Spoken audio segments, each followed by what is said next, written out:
오늘 그 얘기할 주제는 상당히 좀 부담스러운. 왜요? 내가 어린이가 아니라서. 근데 강훈이가 있고 그러니까는 잘 얘기가 될 것 같네요. 내가 그 의과대학을 다녔잖아. 내가 의과대학을. 근데 한의과대학이지만은 그 양의 과목을 반은 배운단 말이에요.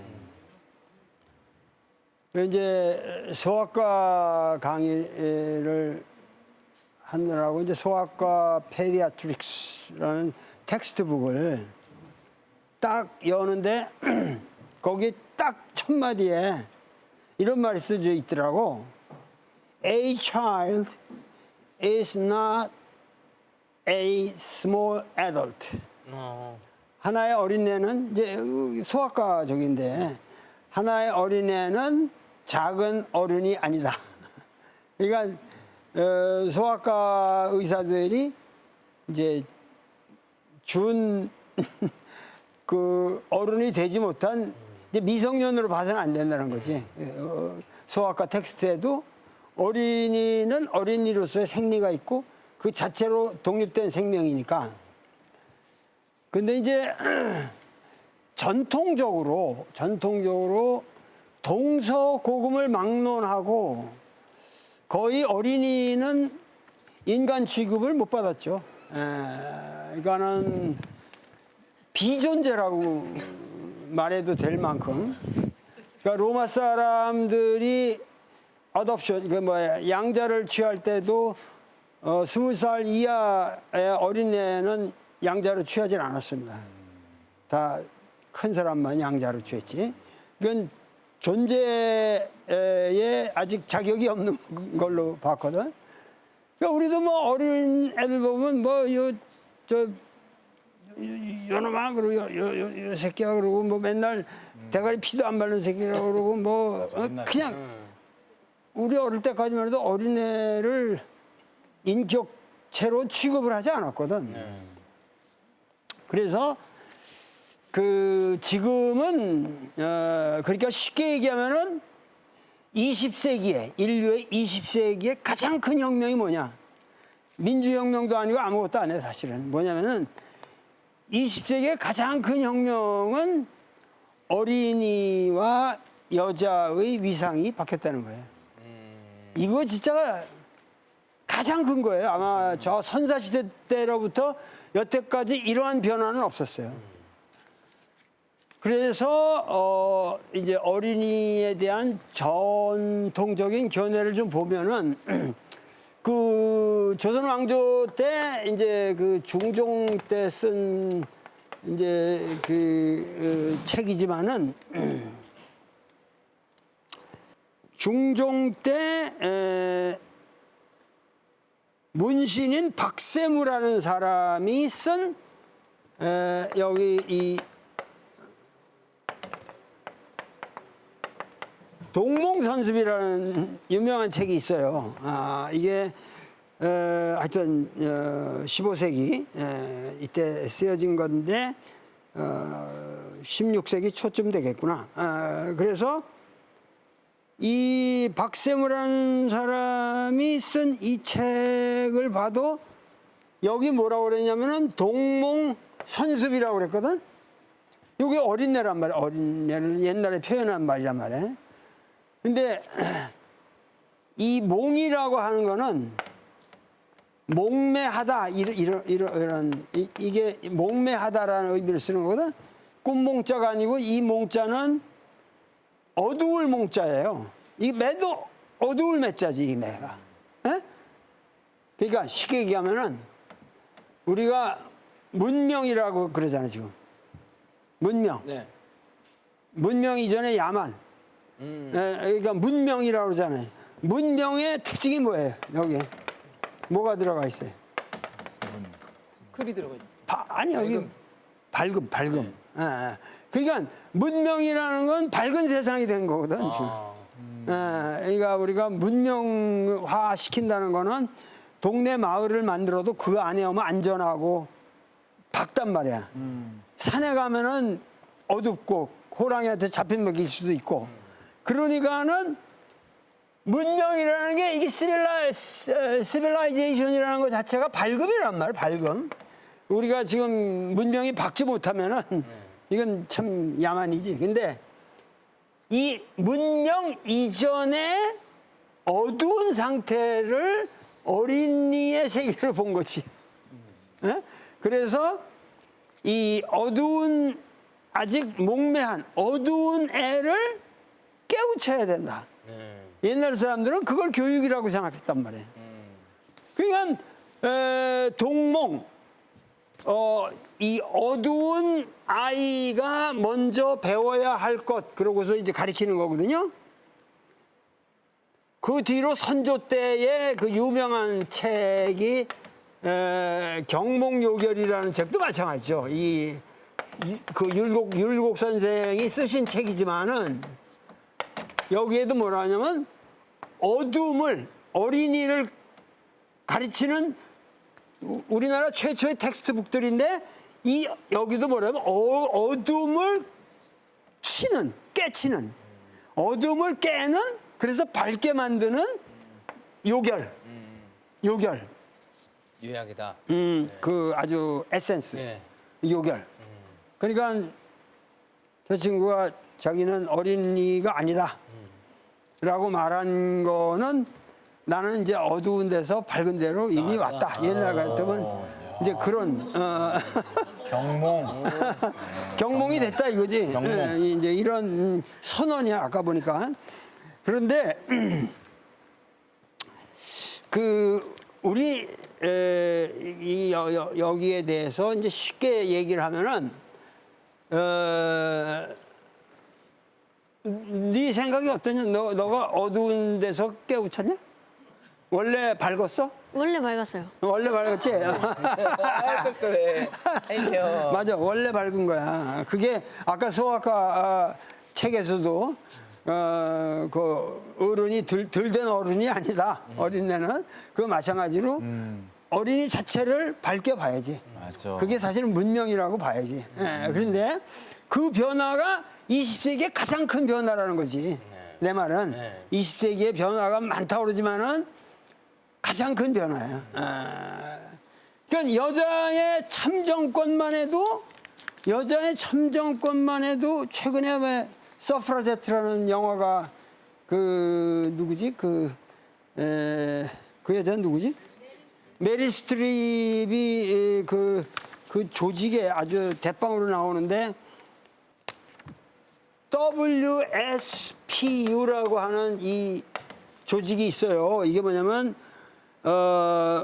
Women Social and Political Union이라는 조직인데 이게 1903년에 결성돼 가지고 1917년까지 활동을 하는데 영국에서 이 조직이 엄청난 폭력적인 활동을 했다고. 뭐 유리창도 깨고 막 그 여성들이 뭐 그야말로 강렬한 프로테스트를 했는데 그게 뭐냐면 참정권을 달라는 참정권을 안 주니까 그렇게 해가지고 여기 에멀린 팽커스트라는 여자가 이 조직의 창건자인데 그때 메릴 스트립이 이 영화에 그 역을 했죠. 근데 이것만 해도 뭐냐면 이렇게 해가지고 영국의 여성이 선거할 수 있게 된 것이 1928년이나 되거든. 그 미국도 상원을 통과해가지고 된 것이 요즘 빠르지만 1920년이에요. 그런데 그래서 이제 여성이 그러니까 여자가 그 남자하고 동등한 법적인 권리를 갖는 상징이거든. 그러니까 그 이전에는 여자는 인간 대접을 못 받은 거죠. 한마디로 말해서 인간 대접을 못 받은 거고. 그런데 재미난 건 뭐냐면은 이 국가는 아니지만 우리나라는 언제 여성의 참정권 이 참정권이 주어졌냐, 선거권 피선거권이 주어졌냐, 언제겠어요? 이거보다 빠르겠어요, 느리겠어요? 빠를 것 같아요. 느려요. 느려요? 느릴 것 같지. 근데 임시정부 우리나라 임시정부 헌장이라는 데 보면은 제5조에 아주 제3조에 대한민국의 인민은 남녀 귀천 및 빈부의 계급이 무하고 없고 일체 평등임. 그리고 제5조에 여성의 선거권과 피선거권이 확실하게 규정되어 있습니다. 그러니까 우리나라가 저 법적으로 1919년에 이미 여성의 이 오랜만에 맞췄는데 그 말을 못해. 맞췄어. 그래가지고 우리나라가 영국이나 미국보다도 빠르다고 사실은. 와. 그러니까 이게 이제 제도가 되는 거는 뭐 1948년이나 된다고 그러지만은 이건 임시정부였으니까 상해. 그런데 서슴지 않고 우리는 1919년에 민주공화국, 대한민국은 민주공화국이다 하고 선포한 헌법에 여성의 권리를 동등하게 인정했다 그거죠. 그리고 그러니까는 상당히 우리나라가 이런 것에 본다면 이렇게 과감하게 할 수 있는 것이 우리에게 전통이 있다는 거예요. 왜냐하면 유교는 어린이나 여성에 대해서 상당히 그렇죠. 비하하는 입장이었잖아요. 근데 이것을 가능하게 한 것이 소위 말해서 동학이라는 거죠. 이 동학이라는 거. 이 동학이라는 게 참 우리 민족에서 너무도 고마운 건데 이 동학이라는 건 앞으로 두고두고 재평가될 겁니다. 이 동학은 뭐냐면은 그 21자 주문으로 구성이 돼 있는데 거기에 그 유명한 말이 시천주 조화정이라는 말이 있잖아요. 그러면 그러니까 인간은 하늘님을 모시고 있는 존재다. 그러니까 우리가 인내천이라고 하지만은 이 인내천이라는 사상에는 인간은 누구든지 하늘님 전 우주를 자기 속에 모시고 있는 존재다. 전 우주와 동등한 존재다. 곧 네가 하나님이다. 이런 얘기거든요. 그 하나님을 모시고 있다는 얘기는 뭐겠어요? 어린이에게도 똑같게 적용이 되는 거죠. 그러면은 누구지? 강훈이도 하늘님을 모시고 있는 존재. 시천주라는 의미에서는 동일한 거지. 그래서 뭐냐면 그 유명한 해월 선생의 설법에 그 유명한 얘기가 이거거든. 물타. 옛날에는 집에서 부인들도 그렇고 길거리 지나가다 어린애들 괜히 때리고 자식들 때리고 괜히 때렸거든. 애들 있으면 괜히 구워박았어요. 선생님 안녕하세요. 그럼 에이 빡. 옛날에는 그래서 맞아. 그 해월 선생의 설법 중에 중요한 어린이를 절대 때리지 마라. 왜냐하면 어린이도 하늘님이다. 하늘님은 매 맞는 걸 싫어하신다. 하늘님이 매 맞는 거, 사람한테 매 맞는 거 좋아하겠어요? 그래서 그 유명한 얘기가 있습니다. 어린이를 천념기상이라고 그랬어요. 하늘님께서는 그 어린이가 그 어린이 자체가 하늘님인데 그 하늘님의 기가 상하는 거를 하늘님은 싫어하신다. 어린이 절대 때리지 말라고.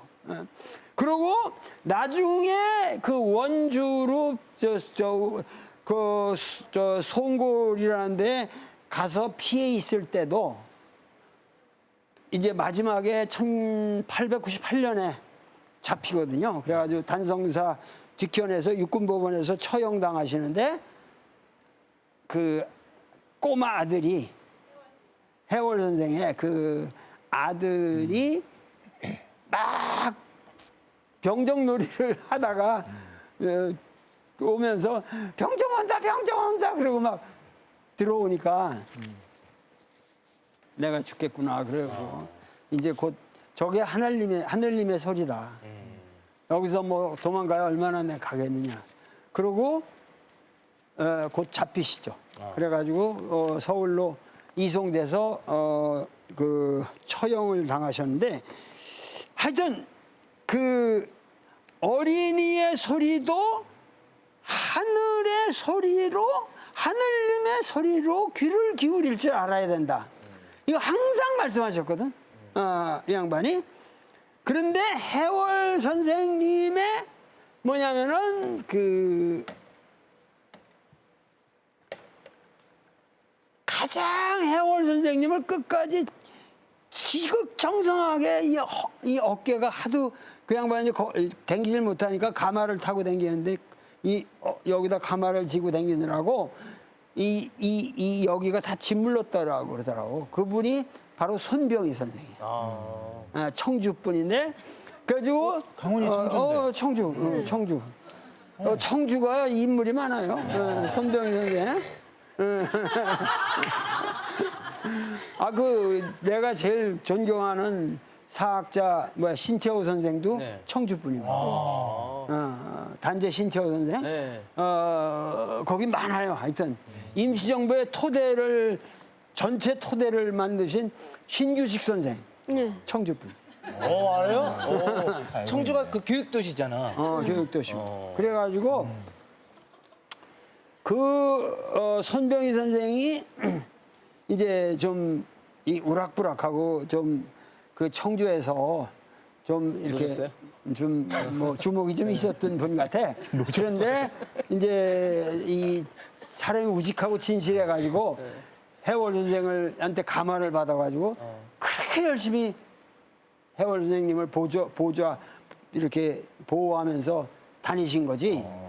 그래가지고 이제 동학혁명에 아주 중요한 역할을 하셨고 끝까지 같이 계셨단 말이야. 그러다가 이제 해월 선생 처형 당하고 그러고 우리나라가 거의 이제 이렇게 이제 기울게 되니까 오히려 종교 활동은 보장이 됩니다. 그래서 이제 그것이 동학이 천도교라는 형태로 바뀌게 되고 이제 천도교의 제3대 교주로서 활약을 하시게 되죠. 손병희 선생이. 그런데 바로 손병희의 셋째 따님의 사위로 삼은 자가 누구냐? 그 사위가 소파 방정환입니다. 그래서 방정환 선생이 이제 원래 방정환 선생은 많은 사람들이 그 소파 방정환 선생이 뭐 가난한 사람인데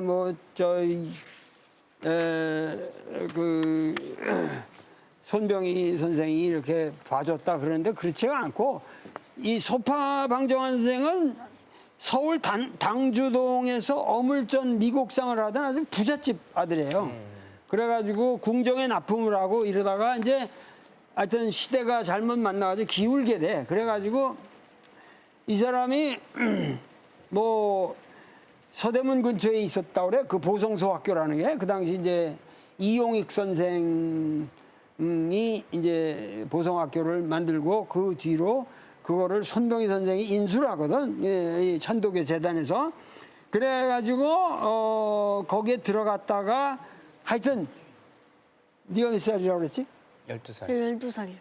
11살 때 소파 방정환은 11살 때 지금 덕수궁 그 입구 대한문인가? 네네. 그 대한문 맞은편에 집이 있었는데 거기다가 이 골판지를 이렇게 만들어 놓고 거기서 애들하고 이렇게 토론을 한 거야. 토론. 자기가 토론을. 그래가지고 소년 입지회라는 걸 만들었어. 11살 때. 11살 때. 11살 때. 너보다 한 살 어릴 때. 그래가지고 애들이 재밌어가지고 거기서 막 토론을 벌리고 벽보를 써붙이고 이 시국을 논하고 이런 거야. 그래가지고 그 소년 입지회라는 게 아주 유명해져가지고 그것이 한 160명 정도 모였다고 그래요. 그래서 이제 시천교에 있던 사람이 이제 그 손병희 선생 밑에 이렇게 나중에 들어가게 되는데 굉장히 아주 훌륭한 분인데 이분이 이제 권병덕이라는 분인데 권병덕 선생이 요 어린 11세의 소년 입지혜라는 걸 만들어 가지고 그러는 거 보고 이게 우리나라의 젊은이들의 미래가 있다. 그래 가지고 그 손병희 선생하고 잘하니까 네. 손병희 선생한테 찾아가서 사윗감이 하나 기맥힌 애가 있습니다. 11살짜리. 네, 그러니까는 손병희가 딱 보고 몇 마디 해보고 오케이.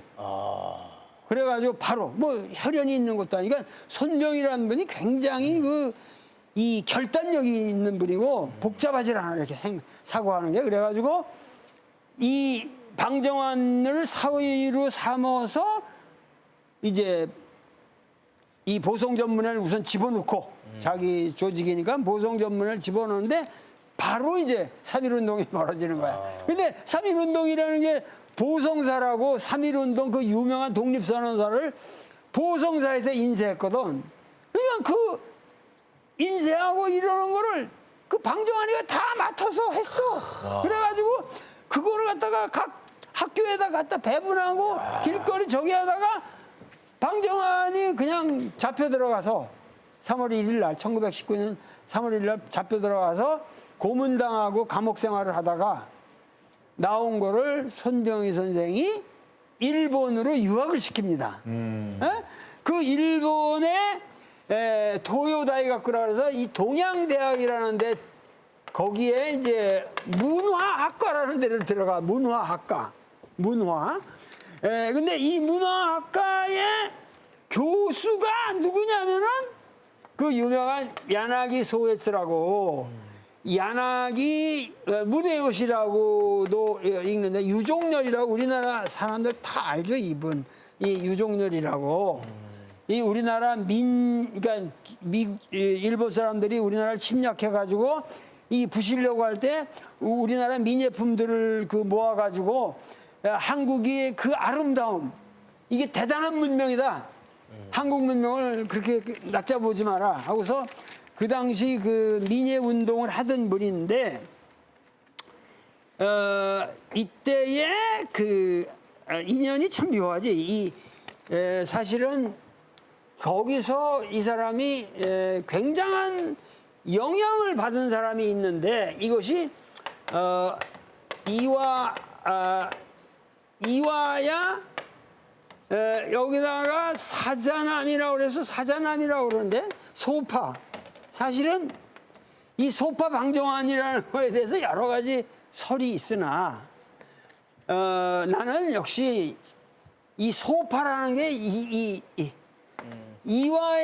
이화야라는 이분이 뭐냐면 일본의 아동문학을 근대적 아동문학을 창시한 분이거든. 그 훌륭한 분이야. 네. 그래가지고 이 소파 방정환이 이분의 영향을 많이 받아요. 그래서 아마도 자기 소파라는 호를 이분의 이름에서 땄을 거라고 나는 봅니다. 이 설을 부정을 하는데 여러 가지 그 설이 있어요. 하여튼 근데 이화야 사자나미의 근대 아동문학을 확립한 아주 대가에게서 영향도 받고 이 사람이 영향을 준 사람 중에서 이런 사람이 있거든. 이시바쿠라고. 이 재미나단 말이에요. 근데 이시바쿠라는 게 무용가인데 이 사람이 바로 최승희를 키웠거든. 최승희. 그 유명한 우리나라 근대 최고의 무용가. 네. 그리고 그 남편이 안막이라고 그러잖아. 이시바쿠의 바쿠. 이거를 막자를 따서 안막이라고 이름 지었죠. 안막이라고 아주 알죠. 최승희 남편. 아주 대단한 레프트. 좌익 사상가입니다. 운동가고. 그래가지고 소파 방정환 주변으로도 이런 재미난 얘기들이 많이. 그러니까 일본에서 대단히 활약을 많이 하면서 일본에서 개벽 잡지를 한국에 네. 천도 개벽 잡지를 거기서도 편찬을 했다 그러고 그 뒤로 엄청난 일들을 합니다. 그래가지고 신청년, 녹성, 신여자 그리고 드디어 한국에 돌아와서 이제 1923년에 어린이라는 잡지를 창간하죠. 괜찮지? 어린이라는 단어가 나온 건가요? 그때 이제 단어가 나오는데 이 창간을 하면서 이제 소위 말해서 1923년 5월 1일에 대한민국 어린이 헌장을 제정 선포합니다. 이거를 그래가지고 여기서 이제 소위 말해서 어린이 운동을 벌리는 거죠. 그러니까 여러분들이 아셔야 될 거는 그런 거 있잖아요. 훈민정음 서문에도 보면은 나란 말씀이 둥기게 달라 문자와로 서로 삼았디 아니할세 이런 전체로 어린 백성이 니르고자 할 때 있어도 할 때 어린 백성이라는 게 그 한문으로 옆에서 놓으면 우민이거든요. 어린 백성이라고 할 때 어리다라는 거는 전통적으로 어리다라는 건 목매하다, 어리석다. 그러니까 어린 백성이 니르고저 말하고 싶어도 말할 이게 방법이 없다. 근데 그 어리다고 하는 것의 의미가 옛날에는 이렇게 목매하다라는 이 나쁜 부정적인 의미로 썼는데 이제 소파 방정환 선생님이 늙은이라는 말은 나쁜 말이 아니잖아. 옛날에 나쁜 말이 아니라 늙은이. 그다음에 젊은 사람은 뭐야? 젊은이. 그러니까는 어린이라는 게 뭐가 나쁘냐. 그러니까 똑같이 우리나라 습관이 있는데 그래서 어린이라는 말을 이제 의식적으로 쓰신 거죠. 이건 좋은 의미로 전통적인 나쁜 의미가 아니라 그래서 뭐냐면은 그런데 뭐 이 문헌적으로는 그 소파 방정환 선생이 어린이라는 말을 쓰기 전에도 그 최남은 선생이 그 소년이라는 단어를 이 양반은 그 선호를 했지만은 이 청춘이 1914년 청춘이라는 잡지에 창간 후에 어린이의 꿈이라는 시를 실었대요.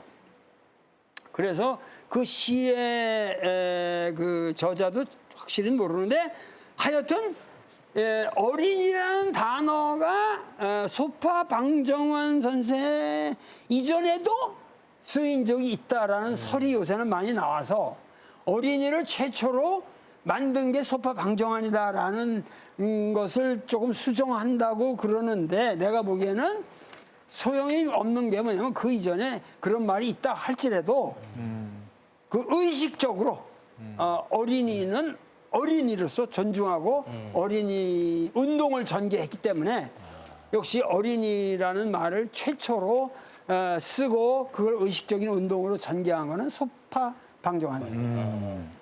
그러니까 왜 이들이 어린이 운동을 했냐 하면은 이 어린이를 존중한다고 하는 게 그 당시는 그 불가능한 사회 분위기거든. 그런데 우선 제일 먼저 이 사람들이 어린이 잡지 운동을 하면서 제일 먼저 캠페인을 한 게 어린이한테 존댓말을 쓰자.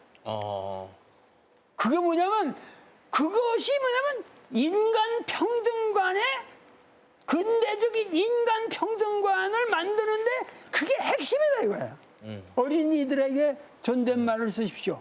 그리고 어린이들끼리 존댓말을 쓰십시오. 이것이 그 어린이 운동의 최초예요.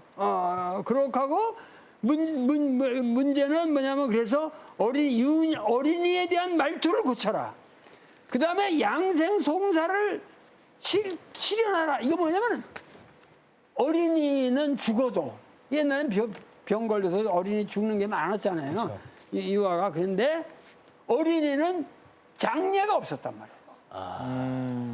그러니까 어른과 똑같은 장례를 치러라.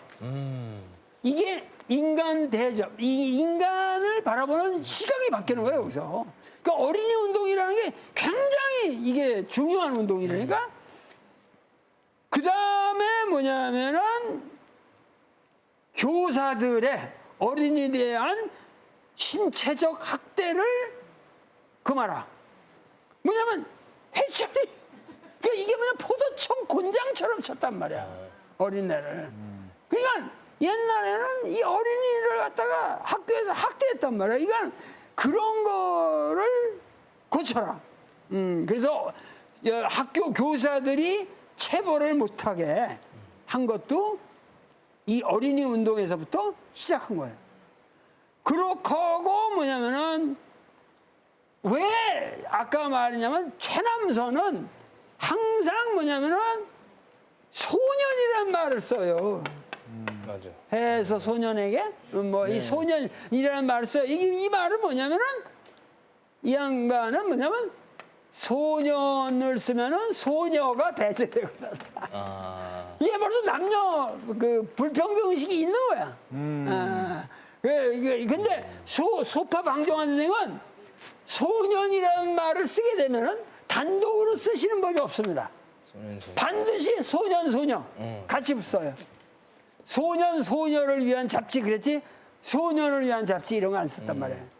그리고 최남선은 청년이라는 말을 또 잘 썼거든. 근데 청년 속에 대개 여성이 안 들어가거든. 그쵸. 그래서 최남선은 역시 남성 중심의 세계관을 표현했다. 그래서 우리나라는 사실은 이 동학 사상의 이러한 이 흐름에 따라서 아녀자들과 어린이를 존중하는 그러면서 인간 평등을 실천하고 그 인간을 단순한 어떠한 정치적인 평등권을 가진 존재로 보는 게 아니라 종교적인 그 이 신성까지도 동일하게 구유하고 있는 하느님이다, 하느님. 강훈아 뭐 쓰고 있어? 열심히 쓰는. 그림 그리고 있는 거죠? 이야. 내 내용을 쓰는 거지. 저 뭐. 대단한 거지. 대단하다. 삼촌은 졸리거든 지금. 오. 그렇구나. 야. 자, 글씨 잘 쓴다.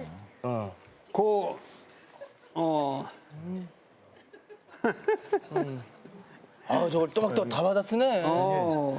근데 이 시바거라고 썼네. 그렇지 20 받고 이 시바거라고 썼네. 20 받고 나중에 다 알 수 있어 제가 찾아보면.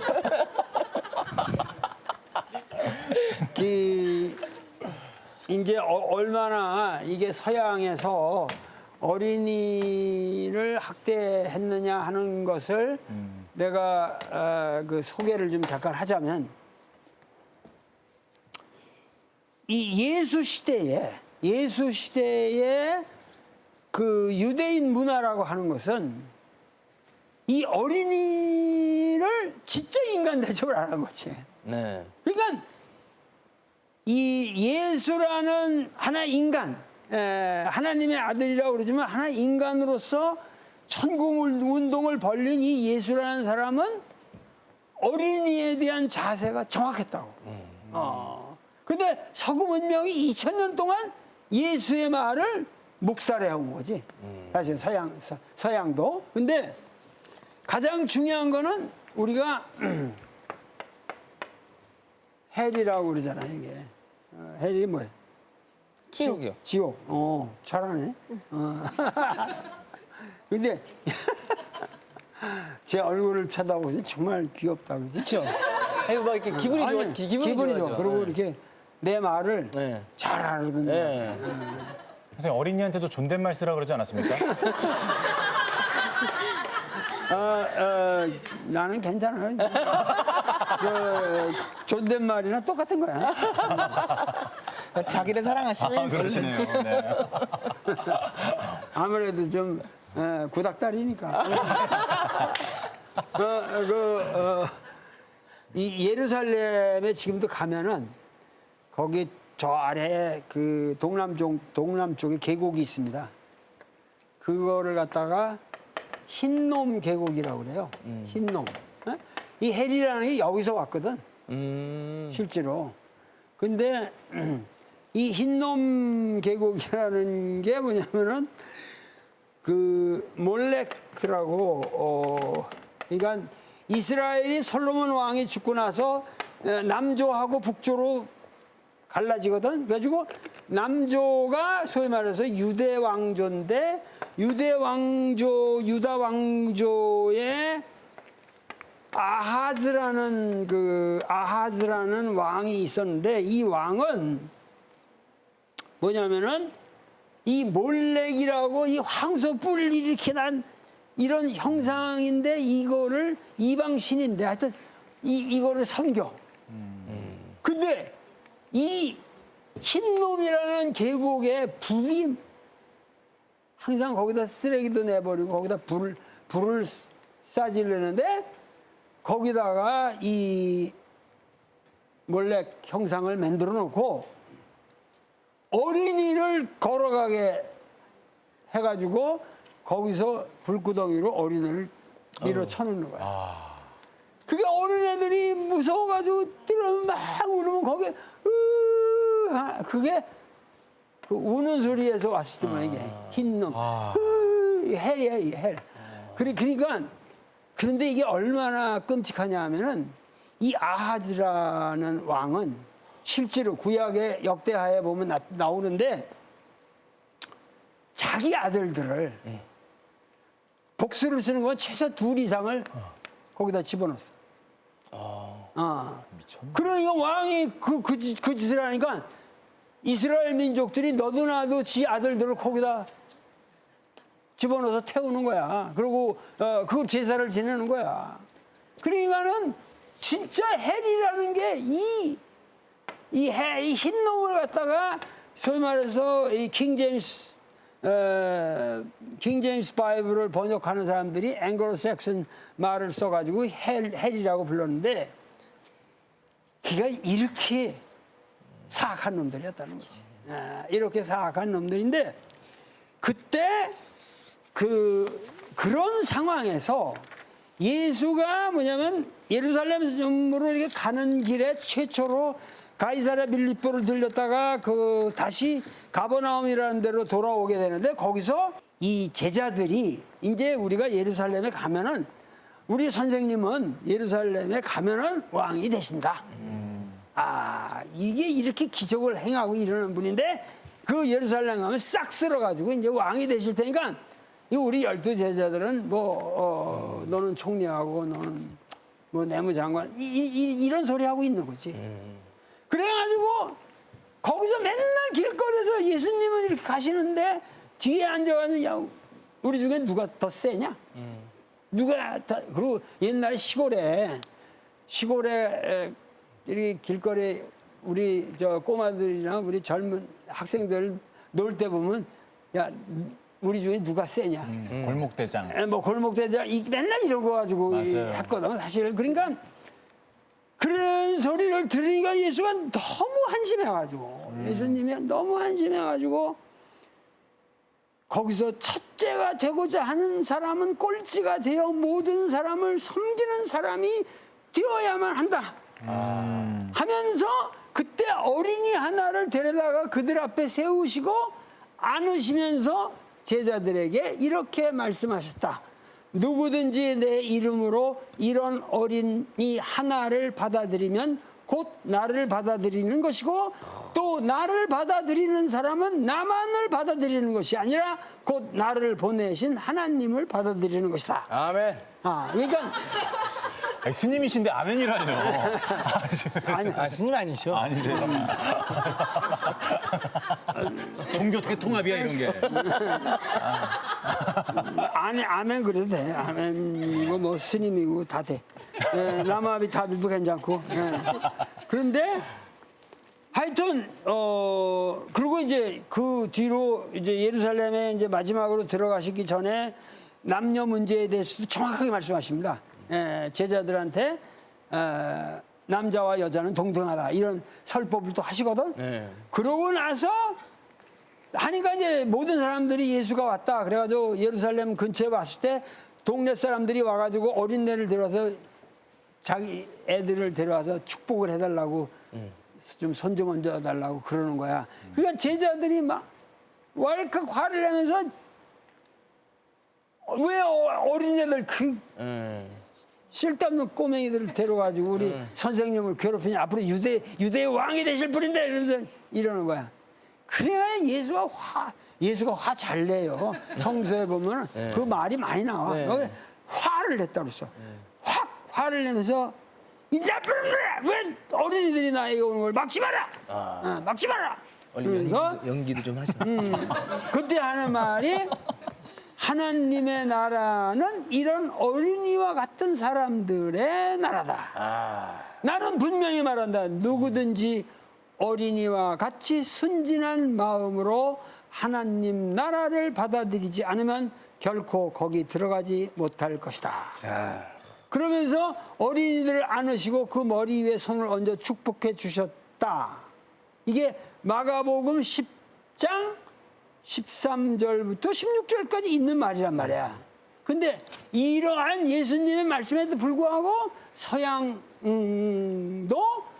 실제로 우리보다도 더 어린이를 학대해 왔다. 그러니까 예수님 사실 기독교가 있어봤자 기독교 정신은 서양에서 구현이 안 된 거죠. 그렇죠. 구현이 안 된 거야. 또 개인을 기원이라고 그럴까? 가만히 있겠습니다. 그냥. 이제 그만해야지. 말을 말아야지 내가. 맨날 이걸로 싸워. 자, 이왕 얘기한 김에 내가 어린이에 대해서 딱 한마디만 할게. 이 어린이에 대해서 한마디만 할게. 강훈이가 어린이를 벗어났다 그러는데 어린이가 좋은 거다. 그 함부로 벗어나지 마라. 청춘보다 낫대 어린이가. 이 어린이의 특성에 대해서 한마디만 내가 할게요. 그 인간이라는 동물의 현상 중에서 독특한 게 하나 있다고. 이건 진짜 망고의 미스테리인데 어떤 거? 예외 없이 말을 배운다는 거야. 예외 없이? 예외 없이 동일한 수준으로. 최초의 그걸 우리가 모국어라고 그러는데 네. 사실은 모국어가 아니라 mother. mother tongue이잖아. 네. mother tongue이니까는 사실은 모어야 모. 모어가 아니라 사실 모설이지.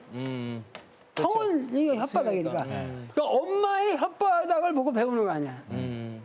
그러니까 이 엄마의 혓바닥에서 나오는 mother tongue의 이거를 혓바닥에 움직이면 이 사운드 심볼이지. 이 사운드가 일정한 심볼을, 이 사운드 심볼을, 이 얼마나 복잡해, 이 사운드 심볼이. 근데 그 흉내내기도 바쁜데 이거를 불과 1년부터 한 2년 사이에 정확하게 의미 체계와 결합시킵니다.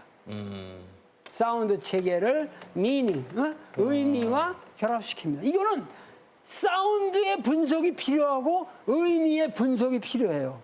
지금 새들이 이렇게 고통스러운 작업을 거치진 않잖아. 호랑이도 그러고 이게 간단하잖아 그냥. 자기들 그 감정을 나타내는 표현을 이런 정도지. 오늘 강훈이 때문에 특별하게 해주신 거야. 강훈아 너 때문에. 좋아하네요. 터졌어요. 오늘 처음 터졌어요. 그래서 이런 거 좋아하는구나 강훈이. 동물 좋아하네. 동물 그러니까 거야. 사운드 심볼이랑 의미 심볼을 이렇게 그 회통시키는 작업이 인간만. 불과 1, 2년 안에 예외 없이 모든 인간에게. 그러니까 이거를 우리는 뭐냐면 language 저기 acquisition이라는 표현을 씁니다. acquisition. 그러니까 acquisition이라는 말을 쓰는데 이게 뭐냐면 어학을 습득하는 language learning하고는 다른 거야. 최초의 language acquisition이거든. 근데 이거가 이제 모든 이게 신비로운 건데 이 사운드 심볼하고 의미를 결합시키고 난 다음에 이 결합된 것을 갖다가 다시 문자의 형상과 결합을 시키잖아. 이게 한 6살이면 다 끝나는 거야. 만 6년이면. 그러면은 한 인간이 우리가 공부시킨다 이러지만 수학 공부시키고 뭐 피아노 가르치고 뭐 그냥 축구하고 뭐 하지만은 이 인간의 평생의 성취 중에서 이 6년간의 성취를 넘어가는 지적인 성취는 없다는 거야. 내 말이 이해가 되잖아? 네, 와. 그러니까는 이 어마어마한 성취를 해내는 게 어린이라고.